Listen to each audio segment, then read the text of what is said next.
17절부터 21절까지 말씀을 정리하면서 특히 빌립이 질문한 그 질문 있죠. 그 질문에 대한 예수님의 대답이고, 그것을 통해서 우리가 가장 중요하게 생각하는 것, 삼위일체 하나님, 그 중에 성령 하나님에 대한 부분이 중요합니다. 특히 진리의 영이라고 17절에 보게 되면 진리의 영이다. 그는 진리의 영이라 그렇게 말씀하셨거든요. 그래서 이 진리의 영이라고 하는 영으로서의 그 성령님은 어떤 분이신가, 그 부분을 좀 더 보충 설명을 좀 해드리려고 합니다. 지난 주일날 우리가 좀 공부한 내용 중에 하나 좀 복습하다 보면 세상과 교회를 나누는 가장 근본적인 차이가 뭐냐, 그것을 바로 성령님이다, 이렇게 얘기를 했습니다. 그래서 성령님을 아는가 모르는가가 결정적으로 세상과 교회를, 세상 사람과 하나님의 사람을 구별하는 아주 중요한 차이다, 이렇게 말씀드렸거든요. 그러니까 성령님이 거하시는 사람이냐, 성령님이 거하지 않으시는 사람이냐, 그 사람이 교회에서 어떤 직분을 받느냐는 것은 중요하지 않습니다. 목사일 수도 있고, 장로일 수도 있고, 권사일 수도 있습니다. 그런데 그 직분은 모든 것을 다 뛰어넘어서 그 안에 성령님이 계시느냐가 중요하다는 말입니다. 그 성령님께서 어떤 일을 우리에게 하시는가 하는 부분이 굉장히 중요하죠. 그 17절의 그 말씀 속에서 그는 진리의 영이다라고 얘기하면서 이렇게 얘기하죠. 세상은 능히 그를 받지, 그가 누굽니까? 성령님을 받지 못하나니라고 했어요. 성령님을 받지 못한다. 이는 성령님을 보지도 못하고 알지도 못하기 때문이다라고 했어요. 보지도 못했고 알지도 못해요. 그렇기 때문에 성령님을 알게 하신 그 하나님을 찬양하셔야 됩니다. 그 하나님께서 오늘 우리에게 성령님을 알게 해주셨다는 게 얼마나 고맙고 감사한 일인지 모릅니다.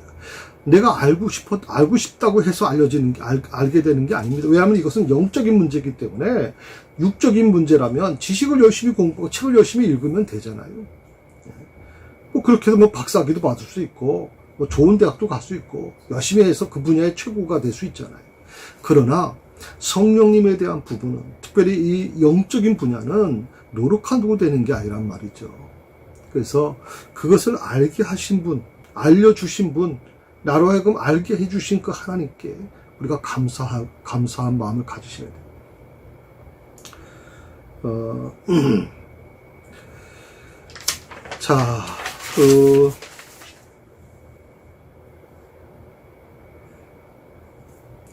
오늘 특별히 네 번째 보조교재입니다.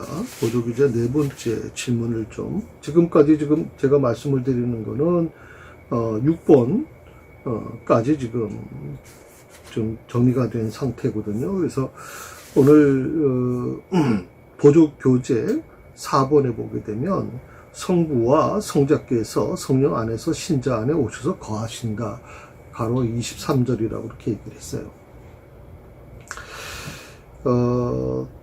좀 여러분에게 말씀을 드리고 싶은 거는 뭐냐면, 이 보조교재를 꼭 가지셔야 됩니다. 지금 보조교재로 지금 성령님이 누구신가를 좀 더 보충해 드리고 있기 때문에, 이 보조교재를 갖고 있지 않은 분은 제 강의를 제대로 이해하기가 어려울 겁니다. 제가 강의하는 내용 그대로를 지금 여러분에게 내용을 그대로 복사해서 드리기 때문에 주일날 오셔서 교회에서 받아가시는 경우가 있고요. 또 하나는 교회 홈페이지에 들어가시면 그 홈페이지 어떻게 들어갑니까? 라고 물어보는 분이 계세요. 그거는 여러분들 맨 유튜브에 들어가서 새사랑교회라고 하는 타이틀이 나오면 거기에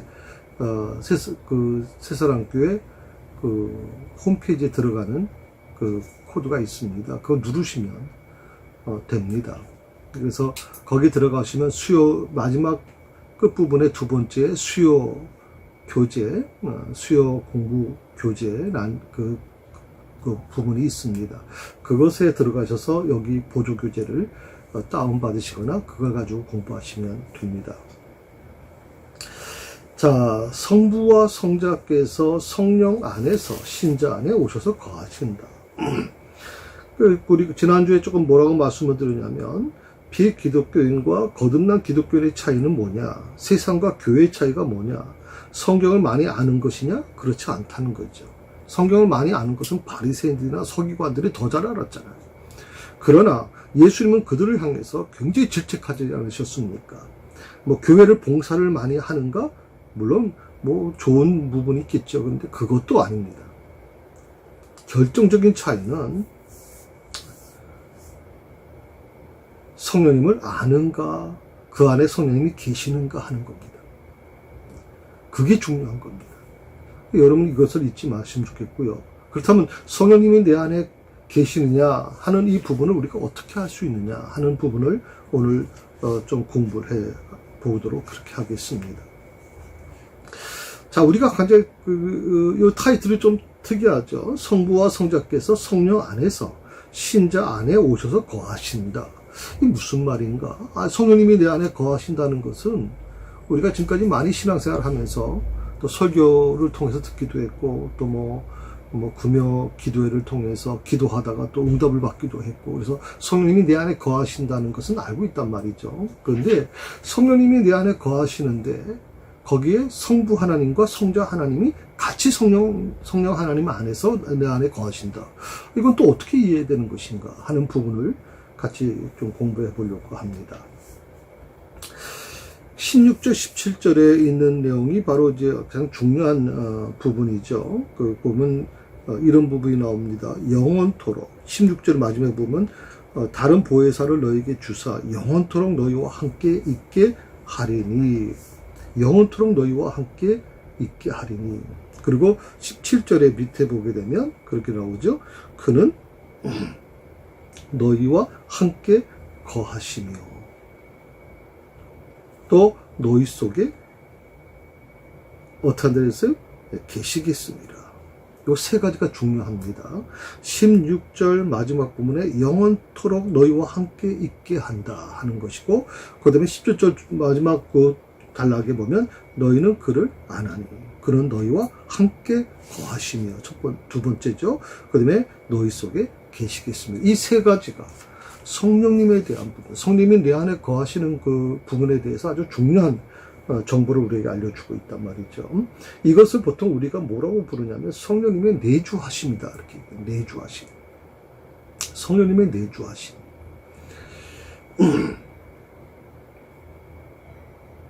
예수님이 말씀하셨죠. 보혜사신 예수님은 제 아들을 이제 떠날 수밖에 없다고 말씀하시죠. 내가 떠나야만 이제 또 다른 보혜사가 오신다. 이렇게 얘기하셨잖아요. 또 다른 보혜사신 성령님은 영원토록 너희를 떠나지 않을 것이다. 하는 거예요. 또 다른 보혜사는. 예수님은, 보혜사이신 예수님은 2000년 전에 유대 땅에 오셨고, 그리고 인류를 대신해서 십자가에서 죽으셨고, 그리고 40일 만에 부활하시고 40일 만에 승천하셨단 말이죠. 그런데 예수님께서 승천하시기 전에 아주 놀라운 말씀을 하셨단 말이죠. 오늘 요한복음 14장에서도 또 다른 보혜사를 보내주시겠다는 겁니다. 그 또 다른 보혜사는 너희를 떠나지 않을 것이다. 영원히 떠나지 않을 것이다. 라고 말씀하고 계시는 거예요. 성령님의 내주하심은 조건적인 내주하심이 아니에요. 그러니까 있다가 마음에 안 드시면 나가시는 그런 분이 아니세요. 어느 시간만 정해져서 그 시간 안에만 머물고 계시는 분이 아니단 말이죠. 그 성령님의 내주하심은 영원히 내주하신다는 것이죠. 어쩌면 내가 죽는 그날까지 성령님은 내 안에 거하고 계시다고 생각할 수 있어요. 또 하나는 뭐냐면 성령님의 그 내주하심은 그러면 성령님이 우리 안에 거하시려고 하면 우리가 굉장히 믿음 생활 잘하고 기도 생활 잘하고 또 그리고 거짓말 안 하지 않고 거룩한 그 모습이어야 되느냐? 거룩함의 그 유무 정도가 따라서 달라지느냐? 사람들 중에 그렇게 생각할 수 있죠. 기도 열심히 하고 또 정말 모든 사람에게 칭찬을 듣는 믿음이 참 좋다고 얘기하는 사람이 오히려 그분이 성령님이 거하시는 분일 수 있지 않겠습니까? 라고 얘기하는 분이 있어요. 그런데 그건 인간이 만들어내는 것이지 사람의 생각과는 다르다고 생각하는 거예요. 성령님의 내주하심은 우리의 거룩함의 유무에 따라 달라질 수 있는 게 아니에요. 뭐 우리의 조건과 또 어떤 상황에 따라서 이루어지는 게 아니란 말이죠. 그것과 상관없이 성령님은 우리 안에 내주하고 계시다라고 얘기하는 거예요.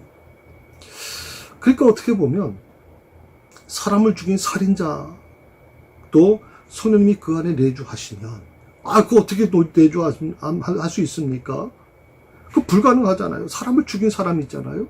거짓말 밥 먹기 하던 사람 아닙니까? 아주 입에서 막 더러운 말 내뱉은 사람 아닙니까? 삶 자체가 부정적인 사람이지 않습니까? 그런 사람이 어떻게 성령님이 내주할 수 있겠나요? 성령님이 내주하기 전에는 그럴 수 있어요. 그런데 성령님이 내주하시고 나면 살인자가 변화돼요. 천사가 돼요. 거짓말 하던 사람이 거짓말이 멈춰요.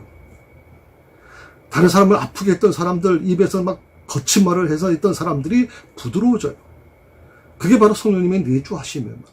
그러니까 성령님의 내주하심은 그렇게 우리가 처음부터 그렇게 거룩한 모습이 있는 사람만 성령님이 내주하시는 거로 생각하는데 그건 아니란 말이죠. 우리 인간의 모습하고는 상관없다 하는 거예요. 성령님께서 결정하시는 것이죠. 특히 11절 하반절에 보면 너희와 함께 거하시며 또 너희 속에 계시겠습니다. 이 두 가지가 굉장히 중요합니다. 너희와 함께 거하신다. 너희와 함께 거하신다라고 하는 게 어떤 뜻이냐? 함께. 그리고 두 번째, 너희 속에 계시겠다. 속에라고 하는, 너희 속에 너희와 함께. 하나는 복수이고 하나는 단순입니다. 너희와 함께 있게 하신다라고 하는 것은 바로 교회 공동체에 인지하시겠다는 뜻이거든요. 성령님이 교회 그 공동체에 인지하신다는 거예요. 교회 전체가 성령님의 인지하심에 둘러싸인다는 거예요. 그리고 너희 속에 계십니다 하는 말은 우리 개개인의 어떤 우리 안에 내 안에 내주하시는 것을 말하고 있는 거예요. 그러니까 교회도 성령님이 거하시고 내 안에도 성도들 안에도 성령님이 거하시는 것. 이 두 가지가 같이 이루어져야 되는 것이지 개인에게만 성령님이 임하시고 교회는 뭐 성령님이 임하시지 않는다. 만약 교회 안에 성령님이 임하지 않으시면 어떻게 될까요? 교회가 맹맹해지죠. 사랑이 없죠. 늘 비판하고 서로를 흉어물을 드러내는 그런 것밖에 되지 않습니다. 그러나 성령님이 임하시면 어떻게 됩니까? 성령님이 내주하시면 어떻게 되나요? 사랑 덩어리로 바뀌는 거예요. 그게 바로 성령님이 내주하십니다. 그리고 성도들 안에, 내 안에도 성령님이 거하셔서 내 삶이 변화되죠. 내 전의 모습은 사라지고 육신의 모습은 사라지고 약한 모습은 사라지고 성령님이 허락하시는 성령님의 모습으로 닮아가는 그 모습이 되는 거고. 여기서 거하신다, 계신다라고 하는 이 단어가 나와요. 단순히 어떤 우리가 생각할 때는 거하신다, 또 계신다라고 하면 어떤 장소, 거주지를 의미하는 것 같이 느껴진단 말이죠. 그런데 이것은 또 장소나 거주지를 의미하는 게 아닙니다. 거하신다, 계신다는 것은 아주 강한 인격적인 관계를 반영하는 표현이에요. 개인적인 강한 인격적인 관계예요. 한번 예를 든다면 부부가 이제 보통 두 남녀가 결혼을 해서 부부가 되면 한 몸이 되었다고 얘기합니다. 이 한 몸이 되었다라고 하는 것은 무슨 육체적으로만 한 몸이 된 것이냐? 아니죠. 그럼 육체적으로 한 몸이 됐다라고 하는 건 물론 겉으로 볼 때는 부부라고 생각할 수 있겠죠. 그런데 진짜 부부는요, 육체적인 것만이 아니라 영적으로, 정신적으로, 육체적으로 세 가지가 다 하나가 돼야 되는 거예요. 육체적으로 하나가 된 사람이 이 정신적으로 하나가 되지 못하면 어떻게 돼요? 그 가정 깨지는 거예요. 적어도 두 남녀가 결혼했어요. 만났어요. 하나가 됐어요. 그러면 단순히 육체적으로 하나 되는 것에 머무르면 안 돼요. 머릿속에, 정신 속에 딴 여자를 생각하면 딴 남자를 생각해서도 안 돼요. 그건 절대 불륜이죠. 잘못된 것이죠. 하나가 돼야, 정신적으로도 하나가 되고, 영적으로, 더 나아가서 영적으로 하나가 돼요. 남편과 아내가 서로 한 하나님을 섬겨야 돼요, 여러분. 한 가정 안에 한 신앙을 유지해야 돼요. 그게 그 가정의 평화와 아름다운 모습이 될 수 있는 거예요. 그런데 남편 신앙 따로, 부인 신앙 따로 이루어진다고 생각해 보세요. 그건 불행이라고 저는 생각합니다. 물론, 나는 초월한다, 종교를 초월한다, 이렇게 얘기하는 분들이 좀 있을 수 있어요. 그런데 저는 보통 사람은 그렇게 하기 힘들 겁니다. 그래서, 자, 육체적으로 하나가 되고, 정신적으로 하나가 됐다면, 영적으로도 하나가 되라. 그게 진정한, 부부의 모습이다라고 얘기하는 것이죠. 성령님께서 신자 안에 내주하신다는 말씀은, 단순히 성삼위 하나님 가운데서 삼위이신 하나님, 성령님, 그 성령님께서 우리 안에 들어와서 내주하신다는 뜻이 아니죠. 여기서 우리가 굉장히 실수하고 또 잘못 이해하는 부분이 많이 있는 것 같아요. 그러니까 성령님은, 내 안에 거하고 계시다는 거죠. 우리가 성부 하나님을 얘기할 때 성부 하나님은 하늘에 계시고, 성자 예수님은 2000년 전에 이 땅에 오셔서 우리를 죽으시고, 지금 성부 하나님 바로 옆에 계시고, 그리고 성령님이 오늘 우리 안에 거하고 계시다라고 생각을 해요. 근데 여러분, 삼위일체 하나님의 그 신비는 그게 아니거든요. 십자가를 한번 생각해 볼까요? 예수님이 세례 받으실 때 한번 보십시오. 자, 성자 하나님이신 예수님은 세례를 받으시는 당사자가 됐고요. 그 다음에 성부 하나님은 이는 내 사랑하는 아들이요 라고 하는 말씀을 하시잖아요. 성부 하나님이 개입하시잖아요. 하늘에서 또 음성이 나잖아요. 그리고 성령 하나님은 어떻게 하십니까? 성령 하나님은 비둘기처럼 임하시게 되는 것이죠. 자, 이렇게 삼위일체 하나님은 항상 같이 동행하고 계시는 거예요. 우리 안에 성령님만 거하신다고 생각하시면 안 돼요. 성령님 안에 성부 하나님, 성자 예수님도 같이 거하고 계시다고 생각합니다. 그러니까 십자가 사건도 마찬가지입니다. 십자가에서 성자 예수님만 십자가에 고통을 당하셨습니까? 아니죠. 성부 하나님도 고통을 당하신 거고, 성령 하나님도 아픔을 겪으신 거예요.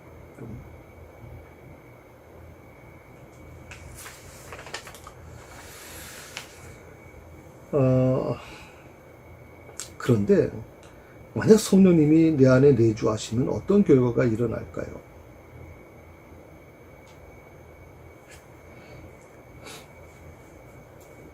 23절 말씀을 보시게 되면 예수님께서 이렇게 말씀하십니다. 사람이 나를 사랑하면 내 말을 지키려니와 내 아버지께서 저를 사랑하실 것이요 우리가 저에게 와서 거처를 저와 함께 하리라. 물론 이 부분은 제가 다음 주일날 다시 한번 좀 설명을 드리겠습니다만은, 오늘 이제 성령님이 그 내주하심에 대한 설명을 하다 보니까 이제 23절의 말씀을 좀 미리 말씀을 드립니다. 자, 여기서 오늘 그 말씀 속에 우리가 저에게 와서 거처를 저와 함께 하리라 하는, 여기 우리가라고 하는 게 누구냐 하는 것이죠. 그게 성부 하나님과 성자 하나님을 지칭하는 말이다, 이렇게 얘기할 수 있어요. 성부 하나님과 성자 하나님께서 성령 하나님 안에서 믿는 자에게 오셔서 그 안에 영원히 거하신다는 말씀이에요. 여러분 중에 예수 그리스도를 믿는 분, 거듭난 모든 분들은 성부 하나님, 성자 하나님, 성령 하나님께서 그 안에 내주하고 계신다. 영원히 떠나지 않으시고 내주하신다 하는 이 엄청나고도 영광스러운 사실이에요. 여러분, 잊어서는 안 됩니다. 이거 꼭 아셔야 돼요.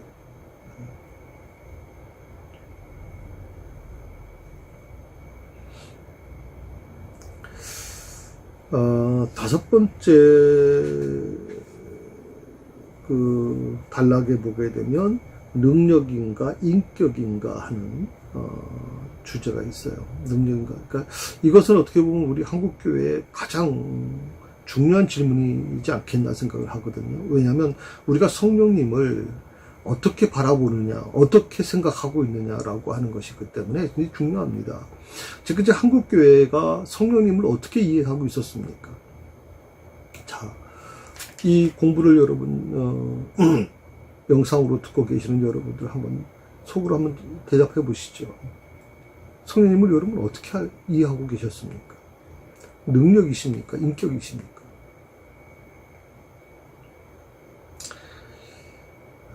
이 성령에 대해 해당되는 헬라어 단어가 있습니다. 그게 뭐냐면 푸뉴마라고 하는데, 푸뉴마. 여러분 교재 보시게 되면 그렇게 나오죠. 이것은 본래 중성명사이다. 우리말 성경으로는 그 차이를 구별할 수 없지만 그게 참 그래서 어렵다 생각이 들어요. 성경을 읽어나가면서 우리말 성경으로는 어떤 한계가 있다는 생각을 많이 해봐요. 그래서 최고 좋은 건 원어로 공부하는 게 제일 좋죠. 원어로 성경 읽는 게 최고 좋을 거고요. 그러나 뭐 그렇게 하기는 좀 어렵지 않습니까? 이 언어라는 게 그만큼 어려운 언어니까. 다만 헬라어 문법에 보게 되면 중성명사 그것이라고 지금 돼 있거든요.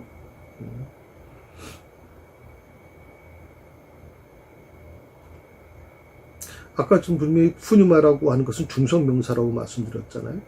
그럼 중성명사가 뭐냐? 바로 그것이라는 거예요. 우리말로 하면 그것, 어떤 물건을 지칭할 때 얘기하는 거거든요. 우리가 대상을 지칭할 때는 그것이라는 말을 잘 안 쓰죠. 그분, 그 사람, 그렇게 표현하지 않습니까?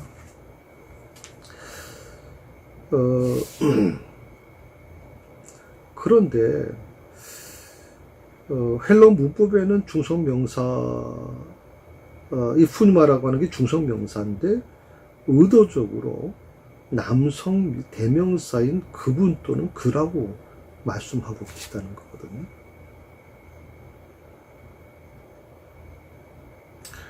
말하자면 성령님은 그분이지 그것이 아니라는 것을 분명히 말씀하고 있는 거예요. 그런데 우리는 성령님을 그것으로 이해하려고 한단 말이죠. 그것이 뭐예요? 능력으로 이해하려고 하는 거예요. 그분, 인격으로 이해하려고 하질 않는단 말이죠. 삼위일체 하나님을 우리가 믿고 있습니다. 그리고 삼위일체 하나님을 우리가 사도신경에서 늘 고백합니다. 그런데 안타깝게도 한국교회가 이 삼위일체 하나님에 대해서 올바르게 고백하지 않아요. 믿고 있질 않아요, 지금. 왜? 성령님, 제3위이신 성령 하나님에 대해서 인격적으로 받아들이질 않고 그것을 능력으로만 이해하려고 한단 말이죠. 그분이 아니라 그것으로만 이해하려고 하니까 이게 굉장히 위험한 부분이 될 수밖에 없어요.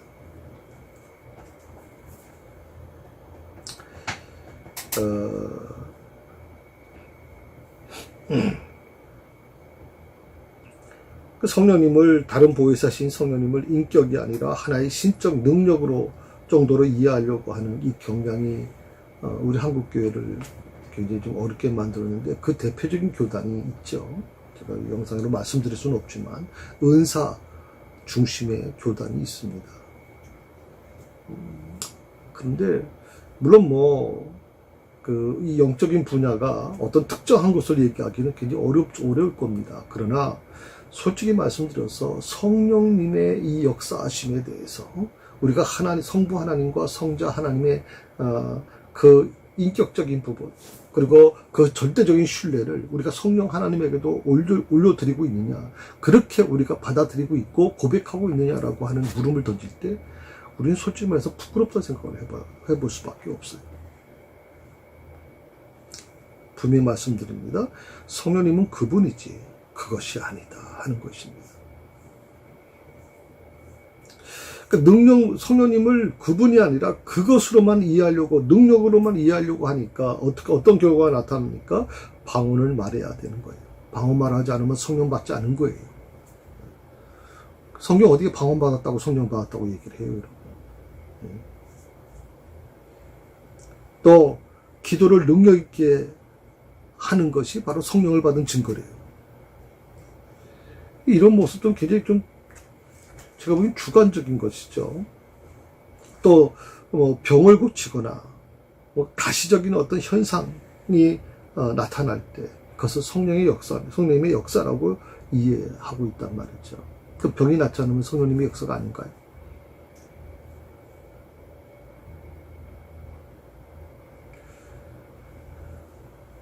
그래서 이 부분에 대해서 우리가 조금 더 좀 생각해 볼 필요가 있다고 생각을 해 봅니다. 성경에 저 보조자료, 이번에 두 번째 보조자료를 지금 여러분에게 그 홈페이지에 올려놨습니다. 그것을 여러분이 좀 다운받으시면 좋겠는데, 이 바람이라고 하는 단어입니다. 이거는 그 인터넷에서 제가 좀 자료를 요약해서, 인터넷 자료를 요약해서 좀 여러분에게 나눠드리는 것이기 때문에 제가 무슨 이걸 창조적으로 만들어낸 자료는 아닙니다. 그러니까 여러분 이해해 주시면 좋겠고요. 자, 두 가지 이 바람이라고 하는 그 단어에 대해서 설명이 나와 있습니다. 원래 히브리어에서는 르하우라고 하는 말을 쓰고요. 헬라어에서는 푸뉴마라고 하는 말을 쓰고 있죠. 그래서 이 두 가지 단어가 어떤 의미가 있는지를 좀 성경적으로 한번 풀어보겠습니다. 1번은 바로 성경 속에서의 바람입니다. 혹시 여러분 교재를 갖고 계시지 않으실 것 같아서 제가 좀 읽어드리면서 조금 설명을 드리겠습니다. 혹시라도 이거 끝나시고 나서 좀 더 깊이 공부하실 분은 이 교재, 두 번째 교재를 다운받으셔야 됩니다. 성경의 상징, 바람, 르하우 푸뉴마라고 하는 이름으로 되어 있으니까 그걸 다운받으시면 됩니다. 자, 바람이란 뭐냐? 히브리어에서는 르하우라고 하는 말을 쓰고 헬라어에서는 푸뉴마라는 말을 쓰는 단어를 쓰는데, 이건 이제 발성할 때 히브리어에서 르하우 할 때 흐라고 하는 것은 목에서 바람이 나오는 내뿜는 소리거든요. 그래서 르하우라고 하는 말을 쓸 때는 영이다, 또 바람이다, 숨이다, 생각이다라고 하는 말로 번역됩니다. 그러니까 우리가 성령님이라고 얘기할 때 그 성령님을 구약 성경에서는 바람이라고 하는 말을 쓰는데, 신약도 그렇고 특히 구약의 그 바람이라고 하는 건 르하우라고 하는 말을 써요, 단어를. 르하우라고 하는 말은 바람이라는 뜻도 있고, 영이라는 뜻도 있고, 숨이라는 뜻도 있고, 생각이라는 그런 뜻도 있다는 거예요. 왜 이런 표현을 쓰게 되냐면, 팔레스틴, 성경에 기록된 그 지역인 팔레스틴은 바람이 많은 지역이에요. 정말 바람이 많이 불거든요.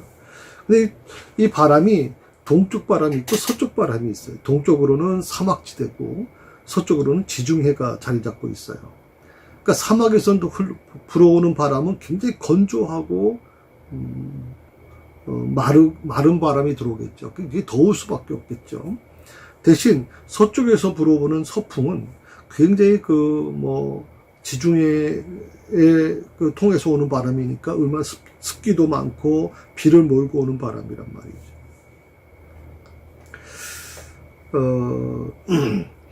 그래서 이 팔레스타인 지역은 동쪽과 서쪽이 완전히 달라요. 동쪽은 사막화된 광야지대고 서쪽은 아주 오아시스가 있을 정도로 푸른 곳이 많은 지역이거든요. 그런데 재밌는 게 뭐냐면 이 블레셋이 어떤 민족인지 아시죠? 이스라엘을 가장 괴롭혔던, 이스라엘 바로 옆에 서쪽 지역에 살던 사람들입니다. 그러니까 지금 이스라엘 지도가 있으면 이스라엘 지도에 가장 해안가 중심으로 있는 그 지역에 살던 민족이 바로 부족이 블레셋 사람들이거든요. 이 블레셋 사람들이 살았던 이 서부 해안 지역이 정말 다양한 식물들이 잘 자랍니다. 근데 그런데 비해서 여리고 주변은 예루살렘 근처잖아요. 여리고 주변은 사막이 많아요. 유다 남쪽에 자리한 네게부라고 하는 아주 유명한 지역이죠. 네게부.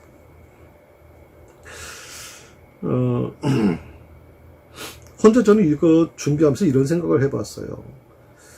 아니, 이스라엘을 괴롭혔던 정말 하나님을 모르는 자들, 정말 하나님을 대적한 자들, 이 블레셋 사람들은 왜 이렇게 비도 잘 내리고, 그리고 그 지역에 뭘 심든 간에 아주 식물들이 잘 자라고, 지중해에서 불어오는 정말 이 습도로 인해서 정말 너무 식물들이 잘 자라는 거예요. 그러니까 이 블레셋 사람들은 굶어 죽을 이유가 없어요. 날마다, 매해마다 풍년이. 그런데 이스라엘 백성들은요, 이스라엘 백성들이 거주하는, 다시 말하면 하나님이 택하신 선민이 거주하는 곳은 유대 땅이에요. 광야예요. 풀 한 포기조차 자라지 않는 곳이.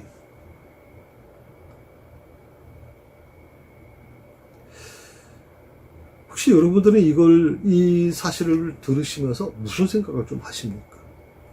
이런 얘기를 많이 하시죠. 하나님 믿지 않는 사람들이 더 잘 되더라. 교회 생활을 안 하는 사람, 교회도 안 다니는 사람들이 뭐 사업도 잘 되고, 뭐 건강하게 잘 지내고 있는데. 하나님 믿는 사람들이 오히려 뭐 건강도 안 좋고, 사업도 안 되고, 하는 일마다 망하고, 어려움을 당하고. 그럼 뭐하러 하나님 믿습니까? 뭐하러 교회 다닙니까? 라고 그런 질문을 받을 때가 있을 것입니다. 오늘 저는 그런 분들에게 의문을 갖고 계시는 분들, 의혹을 갖고 계시는 분들에게 이 말씀을 좀 드리고 싶습니다. 그렇게 하나님을 믿는 사람들을 괴롭혔던 블레셋에는 왜 이렇게 하나님은 풍요를 많이 주셨을까? 한 번도 굶어 죽은 적이 없까 말이죠. 그런데 왜 하나님을 진정으로 사랑했던 이 선민 이스라엘 백성들에게는 이 고통과 아픔을 주셨냐 이 말이죠. 맨날 기근이 나가지고 사지 못해서 또 애굽으로 돌아오고 내려가서 또 곡식을 또 가지고 오기도 하고. 당연히 하나님을 믿는 백성이 머무는 곳은 복된 자리가 돼야 되잖아요. 그것은 풍년의 자리가 돼야 되고 사치사철 걱정 없이 살게 해주셔야 되잖아요. 그렇게 안 하셨단 말이죠. 이유가 대체 뭘까요? 여러분 뭐라고 생각하십니까?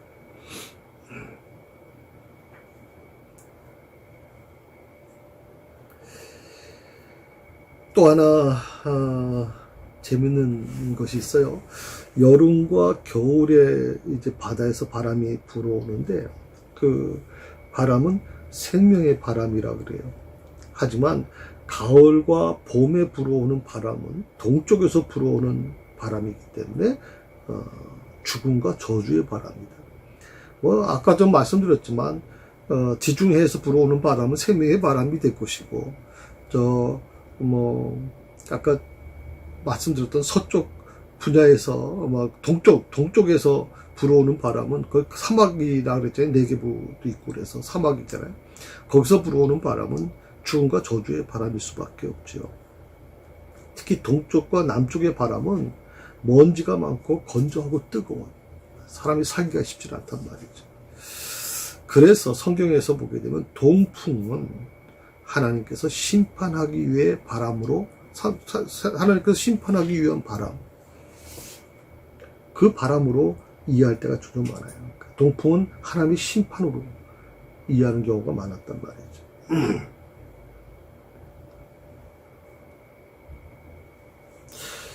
두 번째는요. 첫 번째는 이제 성경 속의 바람에 대한 부분이고요. 두 번째는 생명의 바람, 호흡이라고 하는 제목 타이틀을 넣었어요. 히브리어의 르하울은 바람으로서만 사용하지 않아요.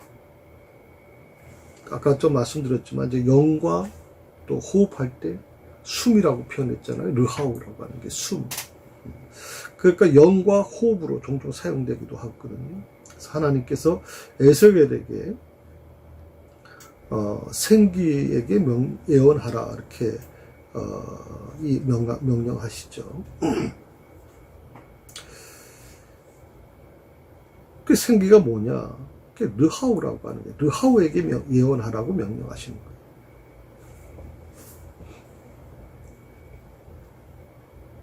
그러니까 생기에게 사방에서 와서 죽은 사람들 위에 불어 살아나게 하라. 에스겔 37장 9절에 이렇게 말씀하고 계시죠.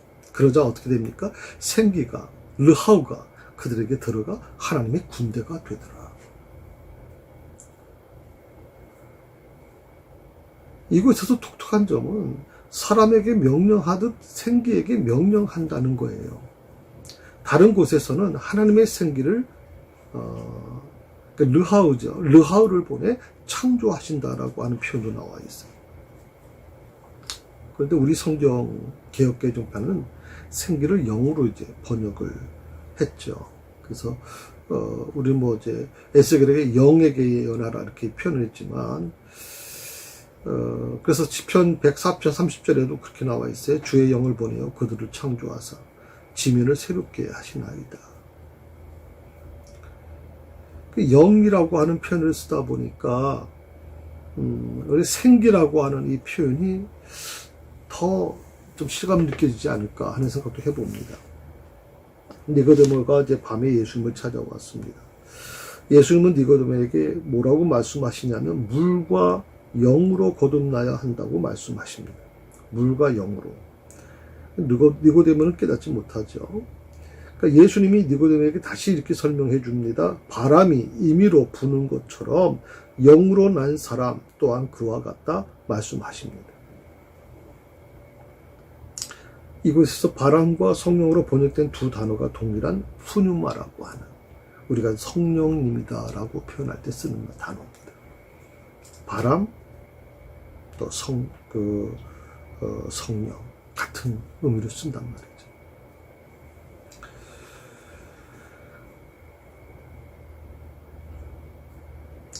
지난번에 우리가 공부했던 것처럼 주님은 이 성령님에 대해서 뭐라고 말씀하시냐면 보혜사라고 말씀하셨거든요. 하시는 일과 역할에 있어서 예수님께서 육신을 입고 계시면서 제자들에게 하셨던 역할을 동일하게 모든 신자들에게 행하시는 분이다. 그리고 그분은 진리의 영이시다라고 17절에 분명히 말씀하고 계시죠. 성령님은 말씀을 깨달을 수 있도록 우리 옆에서 역사하시는 하나님이시다라고 하는 거예요. 그러니까 성령님이 함께 하지 않으시면 말씀을 깨달기 어려워요. 우리가 말씀을 깨닫게 되는 거, 아무리 많이 목사의 설교를 듣고 아무리 성경을 많이 읽어도 깨달아지지 않으면 그게 무슨 의미가 있을까요? 지식밖에 되지 않잖아요. 근데 성령님께서 그것을 깨닫게 해주신다는 말이죠. 그러면 그 안에서 내가 알지 못했던 신비한 하나님의 능력이 깨닫게 되는 겁니다. 자, 성령님을 능력으로 보는가 아니면 성령님을 인격으로 보는가 하는 것이죠. 자, 성령님을 인격으로 볼게 될 경우에 어떻게 차이가 나는가? 아주 단순한 차이라고 저는 생각을 합니다. 만일 여러분이 성령님을 능력으로 알게 된다면 여러분은 교만한 사람이 될 것입니다. 아니 또 이건 뭡니까? 성령님을 능력으로 안다고 해서 교만한 사람이 왜 되는가? 그런 현상이나 또는 특별한 체험을 하면 할수록 어떻게 됩니까? 점점점 교만해지게 되는 겁니다. 처음에 방언의 은사를 받았을 때는 너무나도 감사하고 하나님 이렇게 제게 체험을 주셔서 감사합니다라고 얘기하지만 그것이 조금 더 발전하게 되면 어떻게 됩니까? 방언하지 않은 사람을 믿음 없다고 내리치게 되는 거죠. 그래서 성령님을 인격이 아닌 능력으로 이해하게 되면 정말 교만한 사람이 돼요. 교회에서 이런 사람들 위험한 사람들이에요. 그러나 만일 여러분이 성령님을 인격으로 알게 되면 어떻게 될까요? 능력으로 알게 되면 교만한 사람이 되지만 성령님을 인격으로 알게 되면 겸손한 사람이 됩니다. 왜냐하면 그 크고 거룩하신 성삼위 하나님께서 어떻게 나와 같은 이 비천한 죄인의 안에 찾아오실 수 있는가?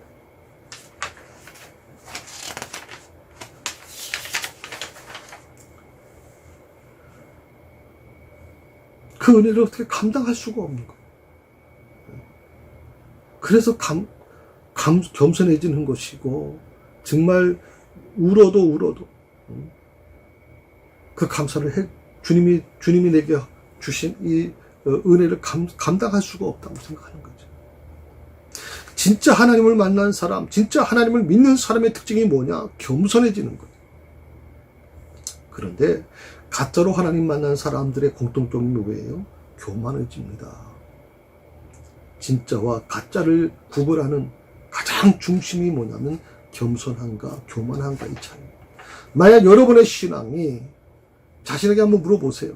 내 신앙이 만약 교만한 신앙인가? 아니면 겸손한 신앙인가? 남을 내리깔고 무시하는가? 내가 받은 은사, 그 은사를 가지고서 다른 사람을 판단하는 것. 교회 생활을 하는데도 불구하고 나는 이만큼 봉사하는데 봉사하지 않는 사람을 그렇게 멸시하는 것. 교만하다면 나는 가짜, 하나님을 가짜로 만난 것. 진짜 하나님을 만난 사람은 겸손해질 수밖에 없다. 이 둘 차이는 너무나도 다른 길입니다. 하나는 생명의 길이고 하나는 사망의 길이기 때문에 그렇습니다. 오늘 여기까지 공부를 하겠습니다. 다음 주일은 22절부터 가룟인이 아닌 유다가 예수님께 이제 세 번째 질문을 하지 않습니까? 처음엔 도마, 두 번째 빌립, 세 번째 이제 가룟인 아닌 유다가 질문하는 겁니다. 주여 어찌하여 자기를 우리에게 나타내시고 세상에는 나타내려 하시나이까? 아니하려 하시나이까? 하는 이 물음에 대해서 예수님께서 이제 설명해 주시는 것. 이 물음의 뜻이 무엇이며 왜 이 물음을 유다가 했으며 23절에 예수님은 바로 그 물음에 어떻게 대답하고 계시는지 그 부분을 다음 주에 같이 공부하도록 하겠습니다. 너무나도 수고했고요. 다음 주에 그 보조교재 6분을 못한 걸 마무리해서 다음 주 조금 설명드리고 그리고 이제 유다의 질문에 대한 예수님의 대답을 같이 풀어가도록 그렇게 하겠습니다. 기도하십시다. 하나님 아버지 감사합니다. 오늘도 제가 영상으로 이렇게 수요 공부를 합니다.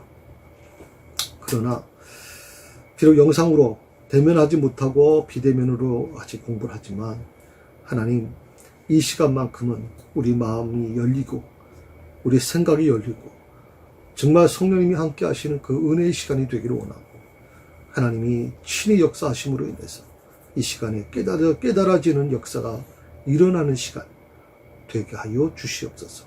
특별히 오늘 정말 진짜 하나님을 만난 사람과 가짜 하나님을 만난 사람의 그 차이가 겸손과 교만의 차이가 있다고 하는 얘기를 말씀드렸습니다. 모든 면에서 겸손하게 없어서 우리 안에 교만을 내쫓게 하여 주옵소서. 정말 하나님이 내 안에 거하시다는 그 자체, 나같이 부족한 죄인 안에 거하시는 것 자체가 얼마나 감격한 일인지를 우리가 스스로 깨달으며 스스로 겸손해질 수 있는 믿음을 허락해 주시옵소서. 감사하며 예수님의 이름으로 기도드립니다.